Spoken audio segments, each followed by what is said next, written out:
Welcome to our channel. Last classல நம்ம abnormal loss with unsold stock பார்த்தோம். இந்த கிளாஸ்ல நம்ம normal loss with unsold stock பார்க்குறோம்.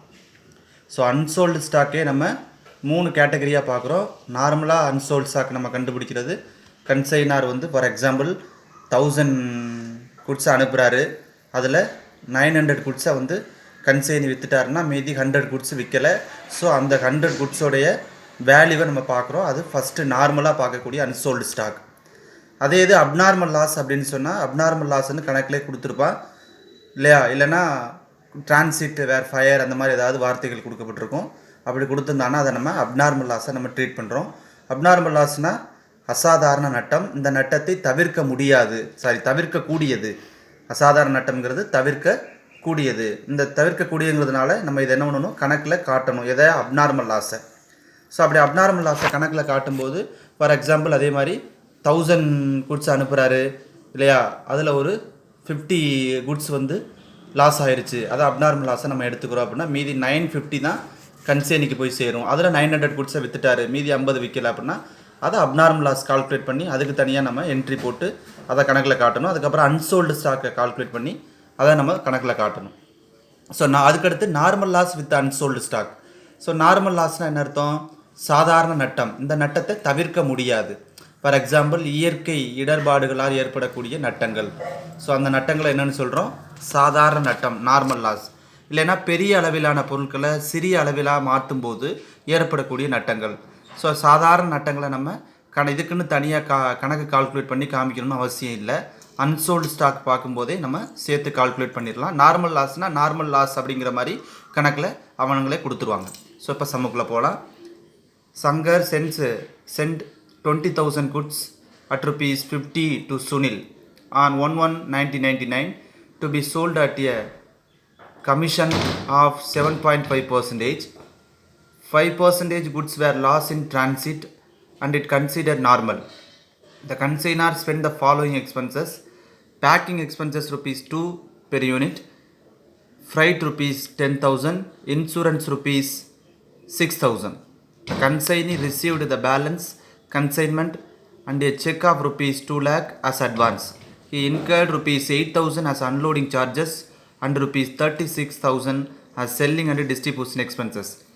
He submitted on account sales on 31/3/1999 disclosing that 14,000 units were sold at rupees 80 per unit. So இங்கே Shankar consignor 20,000 யூனிட்ஸை ஒரு unit 50 ரூபான்னு சுனிலுக்கு அவர் அனுப்புகிறாரு. சுனில் தான் கன்சைனி. ஸோ இதற்காக கமிஷன் வந்து 7.5% கன்சைனிக்கு கொடுக்குறாரு சேல்ஸில். 5% goods where loss in transit at is consider normal. So நம்ம ஏற்கனவே சொன்னது மாதிரி நார்மல் லாஸ்னால் நார்மல்னு சொல்லிடுவாங்க. அப்நார்மல் லாஸ்னால் where loss in fire, loss in transit அந்த மாதிரி ஏதாவது வார்த்தைகள் வந்திருக்கும், அது அப்நார்மல் லாஸை நம்ம எடுத்துக்கணும். நார்மல் லாஸ்னால் நார்மல் லாஸுங்கிறத கணக்கில் சொல்லிடுவான், கன்சிடர் நார்மல். ஸோ இதற்காக கன்சைனார் வந்து பேக்கிங் எக்ஸ்பென்சஸ், ஃப்ரைட், இன்சூரன்ஸ் அப்படின்னு செலவு பண்ணுறாரு. அதுக்கப்புறம் கன்சைனிக்கிட்டேருந்து கன்சைனார் 2 lakhs அட்வான்ஸாக ரிசீவ் பண்ணிக்கிறாரு. கன்சைனி 8,000 வந்து unloading charges, 36,000 selling and distribution எக்ஸ்பென்சஸாக செலவு பண்ணுறாரு.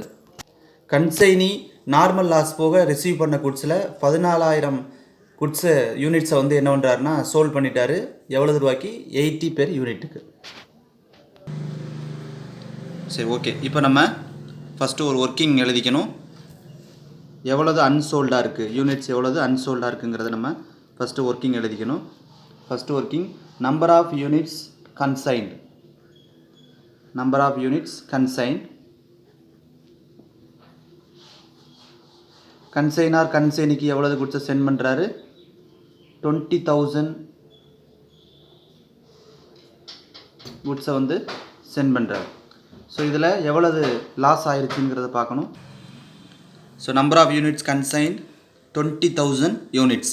ஸோ இதில் எவ்வளவு நார்மல் லாஸ் அப்படின்னு பார்க்குறோம், 5% consider normal. So normal loss அப்படிங்கிறது 5%. எவ்வளோதில், 20,000 யூனிட்ஸில். ஸோ 20,000 யூனிட்ஸில் 5% நம்ம கால்குலேட் பண்ணுறோம். 5 divided by 100, so 1000 units less பண்ணுறோம்.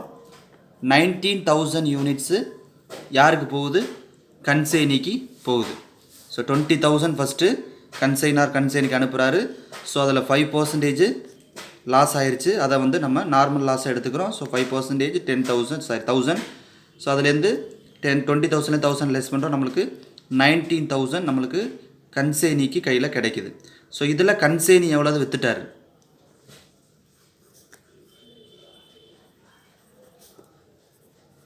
goods sold by consignee. இதில் 14,000 கன்சைனி என்ன பண்ணிட்டாரு? குட்ஸை சேல் பண்ணிட்டாரு. ஸோ ரிமைனிங் எவ்வளோது அன்சோல்டாக இருக்குது? 5,000 யூனிட்ஸ் வந்து அன்சோல்டாக இருக்குது. So unsold 5,000 units. ஸோ இப்போ இந்த 5,000 யூனிட்டோடைய வேல்யூ தான் நம்ம கண்டுபிடிக்க போகிறோம். So number of units consign வந்து 20,000. ஸோ நார்மல் லாஸாக நம்ம கன்சிடர் பண்ணுறது 20,000ல் 5% 1,000 லெஸ் பண்ணுறோம். 19,000 தான் கன்சைனி கையில் கிடைக்குது. அதில் 14,000 கன்சைனி விற்றுட்டாரு. எவ்வளவு விற்காமல் இருக்குது? 5,000. இப்போ நம்ம கால்குலேட் பண்ண போகிறது இந்த 5,000 அன்சோல்ட்ஸாக தான் நம்ம கால்குலேட் பண்ண போகிறோம். Okay. So calculation of value of unsold stock. So first cost of 20,000 units consigned. Cost of 20,000 units consigned.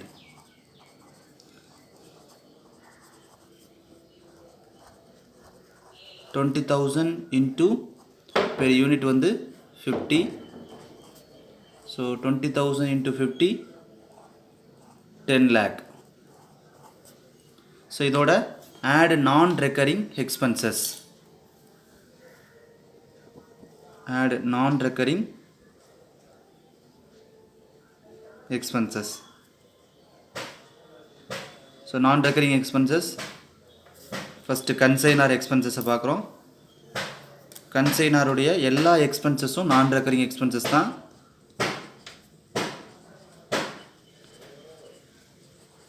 கன்சைனருடைய எல்லா எக்ஸ்பென்சஸும் non-recurring expenses தான். First packing expenses.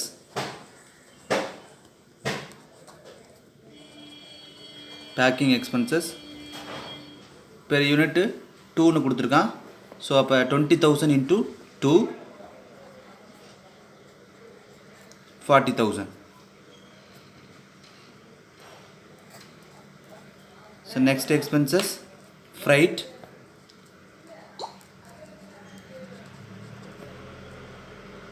ஃப்ரைட் ஒரு 10,000.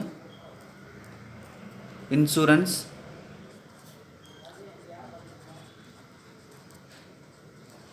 6,000.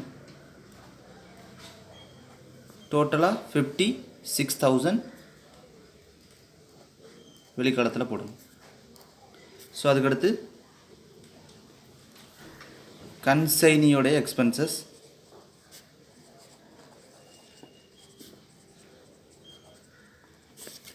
கன்சைனியோடைய எக்ஸ்பென்சஸ் அன்லோடிங் சார்ஜஸ் மட்டும்தான் இருக்குது. அதுதான் நான் recurring expenses. So unloading charges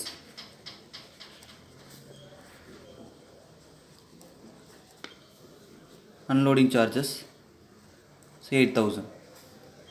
total add பண்ணுறோம் 10,64,000.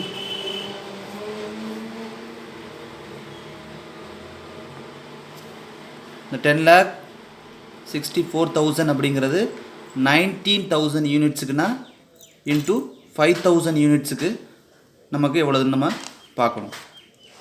So இப்போ 10,64,000 19,000 யூனிட்ஸ். 19,000 யூனிட்ஸுக்குன்னா இன்ட்டு 5,000 யூனிட்ஸுக்கு பார்க்குறோம். நம்மளுக்கு 2,80,000 கிடைக்குது.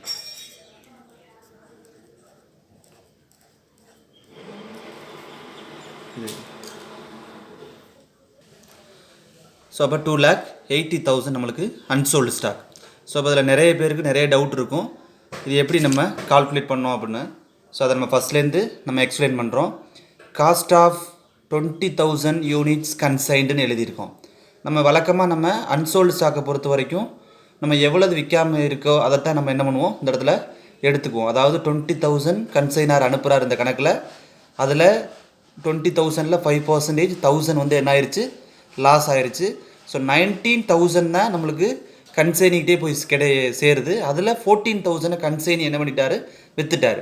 அப்போ மீதி எவ்வளவு விற்காமல் இருக்காரு, 5,000. ஸோ அப்போ இந்த 5,000 தானே இங்கே எடுத்துக்கணும், நம்ம ஏன் 20,000 எடுத்து நம்ம கால்குலேட் பண்ணுறோம் அப்படிங்கிற டவுட்டு ஃபஸ்ட்டு வரும். ஏன் இந்த 20,000 எடுத்துக்கிறோம்னா இந்த லாஸுக்கு பேர் நார்மல் லாஸ். நார்மல் லாஸ் அப்படிங்கிறது நம்ம எவ்வளவு பர்சன்டேஜ் லாஸ் ஆகிருக்கு அப்படிங்கிறத நம்ம அக்யூரேட்டாக கால்குலேட் பண்ண முடியாது.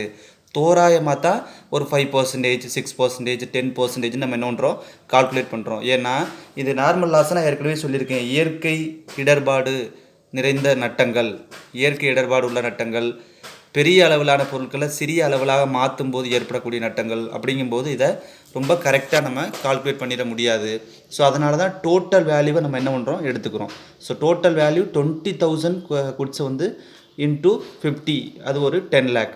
ஸோ இதோட நான் ரெக்கரிங் எக்ஸ்பென்சஸ் கன்சைனார் ஒரு 56,000, கன்சைனி ஒரு 8,000. டோட்டல் நம்ம என்ன பண்ணுறோம், ஆட் பண்ணுறோம். 10,64,000 கிடைக்குது.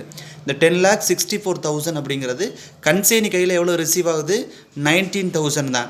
ஸோ இது 19,000 தான் என்ன பண்ணுறாரு, 19,000லேருந்து தான் கன்சைனி என்ன பண்ணுறாரு, 14,000 விற்றுட்டாரு. இன்ட்டு 5,000க்கு நம்ம கால்குலேட் பண்ணுறோம். ஸோ அப்போ நார்மல் லாஸை பொறுத்த வரைக்கும் டோட்டல் எவ்வளவு கன்சைனார் அனுப்புகிறாரு, 20,000 அனுப்புகிறாரு. பெர் யூனிட் வந்து 50. 20,000 இன்ட்டு 50 10 lakh. So 20,000 into 50. ஏன் 20,000 எடுத்துக்கிறோம் அப்படின்னா நம்மளுக்கு நார்மல் லாஸை வந்து கரெக்டாக அக்யூரேட்டாக கால்குலேட் பண்ண முடியாது. ஸோ ஒரு தோராயமாக தான் நம்ம என்ன பண்ணுறோம், 5% நம்ம கால்குலேட் பண்ணுறோம். ஸோ அதனால தான் நம்ம என்ன பண்ணுறோம், 20,000 ஃபுல்லாக எடுத்துக்கிறோம். 20,000 இன்ட்டு பெர் யூனிட்டுக்கு 50. ஸோ அது ஒரு 10 lakh. ஸோ அதோட நம்ம எப்பவும் போல் நான் ரெக்கரிங் எக்ஸ்பென்சஸ் கன்சைனர் அதை ஆட் பண்ணுறோம். 56,000 கன்சைனி அதை ஆட் பண்ணுறோம். 8,000. நார்மலாக நம்மளுக்கு கன்சைனி ஆட் பண்ணி அதுதான் எவ்வளவு பொருளுக்கு இன்ட்டு விற்காத பொருள்னு பார்ப்போம். இங்கே நம்ம டோட்டலாகவே எடுத்துக்கிட்டதுனால நம்ம என்ன பண்ணுறோம், எல்லாத்தையும் நம்ம என்ன பண்ணுறோம், இந்த இடத்துல ஆட் பண்ணுறோம். ஆட் பண்ணால் நம்மளுக்கு 10,64,000 கிடைக்குது. அது வந்து 10,64,000 எவ்வளவு யூனிட்டுக்குன்னா 19,000 யூனிட்டுக்கு தான். ஏன்னா நார்மல் லாஸுங்கிறது ஒரு 1000 ஆயிடுச்சு. ஸோ அதனால் அதை லெஸ் பண்ணிடுறோம். ஸோ 19,000 யூனிட்டுக்குனா இன்ட்டு நம்மளுக்கு விற்காமல் எவ்வளோ இருக்குது, 5,000 யூனிட்ஸுக்கு எவ்வளோன்னு பார்க்குறோம். நம்மளுக்கு 2,80,000 நம்மளுக்கு அன்சோல்ஸாக கிடைக்குது. ஸோ இது நார்மல் லாஸில் இருக்கக்கூடிய அன்சோல்ஸாக கால்குலேஷன். Okay, thank you.